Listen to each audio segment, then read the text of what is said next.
koirien tasolle, niin todella hienoa, että kaikki on tullut, vaikka keli on vähän tämmöinen heikohko.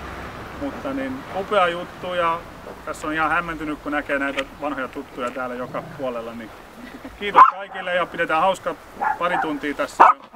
Se on molemminpuolista se hämmennys. Ja kiitokset myös. Ymmärrän. Joo, ei mitään. Kiitos kaikille, kun olette tullut paikalle. Oikein paljon. Hyvä. Kuka rahastaa? Kuka on kakkukassassa? Sinne on homma Elina on siellä. Ja tästä voi Timolta sitten kotitekoisia kakkuja, kuka ikänäkin leiponut. Joo. Okei, se ei tarvitse maksaa. Tästä saa ilmatteeksi. Meitä on niin kauhean monta, niin aloitetaan sillä, että yksi tavara per vaikka kotitalous, niin jätään sitten lisää, jos niitä jää. Niin joo, jos kaikille käy. Joku kaivaa tuo alla. Kuka ei kehtaa? Kukaan ei kehtaa. Mä voin mennä ekana. Nyt sä sait jo kanssa. Ai mä sain jo. Ai niin. Joo.